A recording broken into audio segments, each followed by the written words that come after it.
Perkenalkan, nama saya Yuniarti Dimitri, NPM 185078888.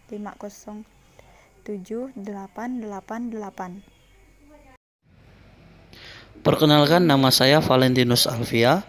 Nomor pokok mahasiswa saya 175072999. Perkenalkan, nama saya Jakiusinus, nomor pokok mahasiswa 18507716. Baik, terima kasih atas waktu yang telah diberikan kepada saya.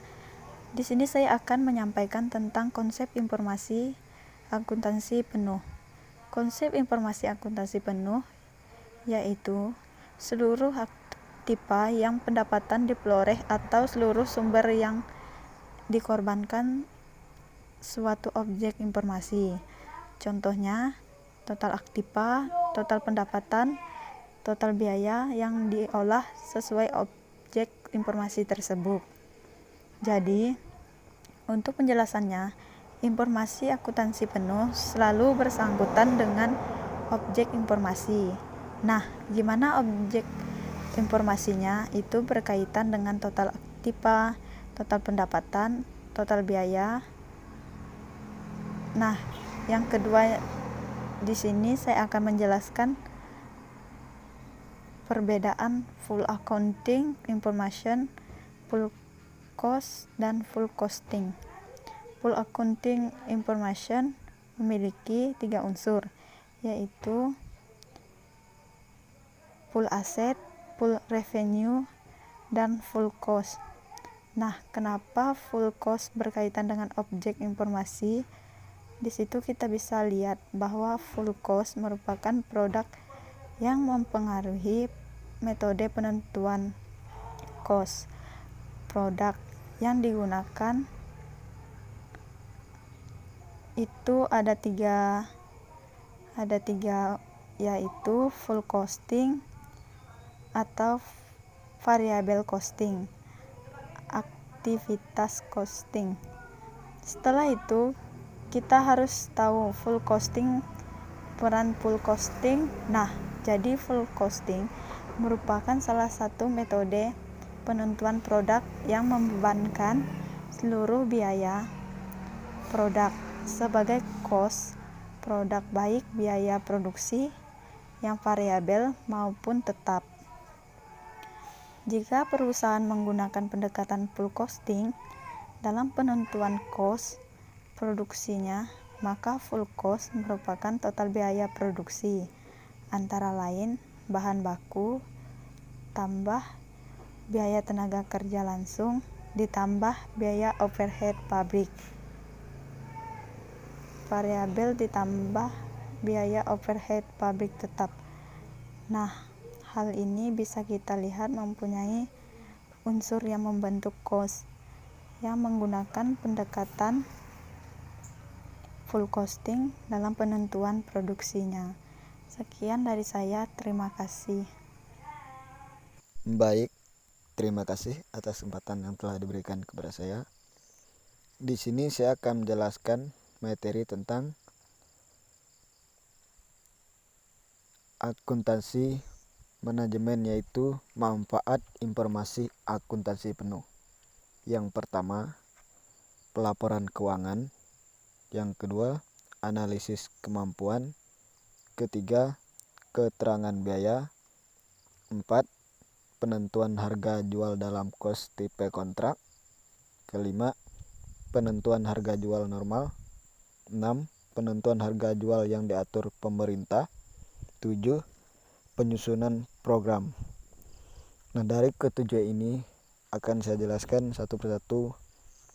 Yang pertama, pelaporan keuangan. Artinya, karena informasi akuntansi yang penuh ditunjukkan untuk pelaporan keuangan kepada pemakai luar, maka agar dapat diperbandingkan, informasi akuntansi penuh harus disusun dan disajikan sesuai dengan prinsip akuntansi yang lain-lain. Contohnya, laporan laba rugi perusahaan yang disajikan kepada pihak luar perusahaan yang berisi informasi akuntansi yang penuh, yang didasarkan pada prinsip akuntansi yang lazim. Yang kedua, analisis keuangan. Analisis keuangan, maksud saya analisis kemampuan menghasilkan laba dapat diharapkan dalam berbagai objek info. Yang pertama, produk, keluarga produk, aktivitas, atau unit organisasi. Jika analisis kemampuan menghasilkan laba diterapkan pada produk atau keluarga produk, diperlukan informasi akuntansi yang penuh berupa pendapatan penuh yang dihasilkan oleh produk dalam periode tertentu, biaya penuh yang dikorbankan untuk memproduksi dan memasarkan produk tersebut selama periode yang sama, dan aktivitas yang penuh yang digunakan untuk memproduksi produk tersebut. Jadi, kemampuan analisis adalah kemampuan seseorang dalam menguraikan suatu materi menjadi bagian-bagian dan mengembangkan antar bagian yang satu dengan yang lain, sehingga ia bisa mengetahui materi tersebut secara keseluruhan dengan jelas. Yang ketiga, keterangan biaya. Artinya informasi akuntansi penuh yang bermanfaat untuk menetapkan harga jual produk atau jasa yang diatur dengan peraturan pemerintah, terdiri dari biaya penuh masa yang akan datang dikeluarkan untuk menghasilkan produk atau jasa, dan aktivitas penuh yang akan digunakan untuk menghasilkan produk atau jasa tersebut. Keempat, penentuan harga jual dalam kos tipe kontrak. Artinya pendapatan lazim untuk menentukan harga jual produk standar adalah menerapkan formula cost plus. Menurut pendekatan ini, harga jual adalah biaya ditambah dengan markup sebesar persentase tertentu dari biaya tersebut. Markup harus ditentukan sedemikian juga sehingga laba yang diinginkan dapat tercapai. Nah, yang selanjutnya itu yang kelima, penentuan harga jual normal.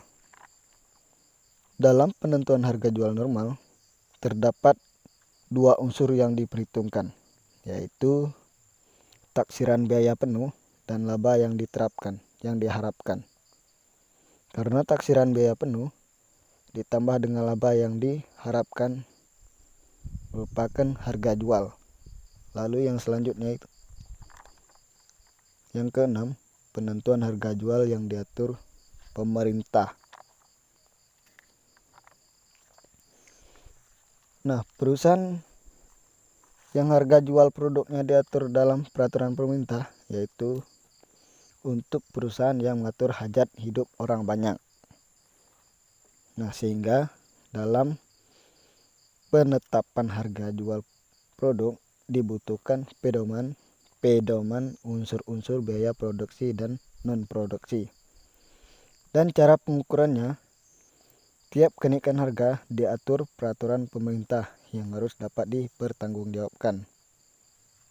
Artinya setiap perusahaan tidak lepas dari campur tangan pemerintah.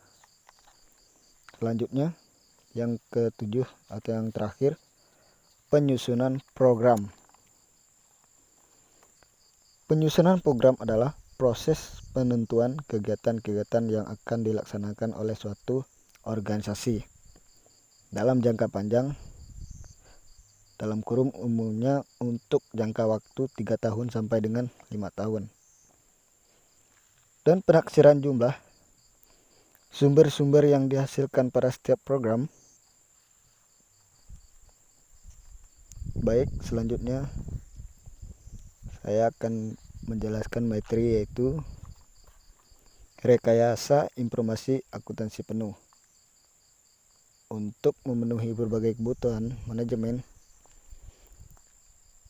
perekayasa informasi akuntansi penuh memerlukan identifikasi aktiva, pendapatan, dan biaya langsung yang berkaitan dengan objek informasi tertentu, dan pembenahan secara adil aktiva, pendapatan dan biaya tidak langsung ke berbagai objek.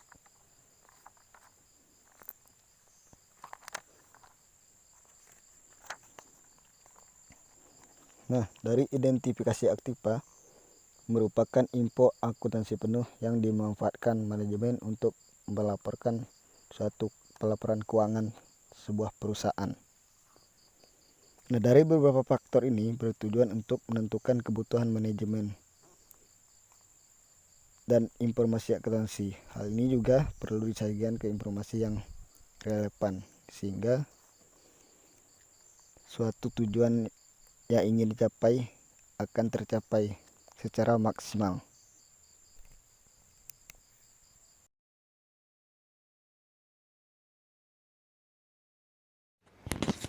Terima kasih waktu yang diberikan kepada saya untuk menyampaikan kelanjutan materi mengenai pembebanan biaya tidak langsung untuk pengukuran kinerja manajer. Di sini kami merangkum bahwa pembebanan biaya tidak langsung untuk pengukuran kinerja manajer itu kami rangkum bahwa biaya tidak langsung dalam hubungannya dengan wewenang manajer merupakan biaya yang berada di bawah wewenang pengendalian lebih dari seorang manajer. Jadi dari definisi yang kami buat adalah tata cara dalam bekerja yang mencerminkan sikap perekayasaan terhadap pengukuran kerja yang pada dasarnya harus dihubungkan dengan wewenang manajer agar dapat dikendalikan dalam pemrosesan segala transaksi biaya. Nah, ketika sebuah biaya tidak langsung dikaitkan dalam pengendalian manajer memiliki tujuan agar bertanggung jawab atas dasar pengendalian biaya tersebut. Nah, itu merupakan hal yang sudah kami rangkum. Selanjutnya,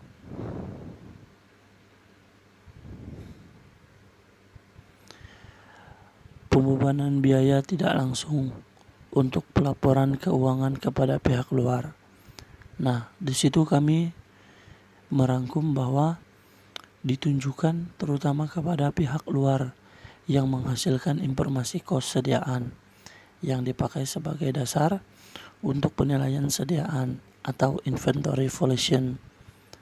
Nah, jadi di situ kami merangkum bahwa alokasi biaya tidak langsung untuk pelaporan keuangan kepada pihak luar yang paling utama ditujukan adalah yang menghasilkan informasi kos. Dengan demikian, maka adanya penyajian nilai yang menurut prinsip akuntansi tersebut harus ditentukan dulu nilai kosnya. Nah, yang merupakan full cost dihitung berdasarkan metode pendekatan full costing. Nah, untuk menghasilkan biaya produksi yang penuh yang pada dasarnya bersangkutan dengan biaya produksi, yaitu biaya bahan baku, biaya tenaga kerja, dan biaya overhead pabrik. Dalam perusahaan juga yang menghasilkan produk bersama serta biaya bersama dialokasikan pada produk bersama atas dasar alokasi nilai jual yang relatif, satuan fisik, dan rata-rata biaya satuan dan rata-rata biaya tertimbang. Nah, itu yang sudah kami rangkum dalam hasil diskusi kami. Nah, saya mohon izin untuk menutup hasil dari diskusi kelompok kami. Jika ada kekurangan dalam pembahasan serta ada materi yang kurang dalam perangkuman diskusi kami mohon maaf dan mohon saran terbaiknya. Kami mohon undur diri. Kami ucapkan terima kasih kepada teman-teman serta kepada Bapak dosen. Terima kasih.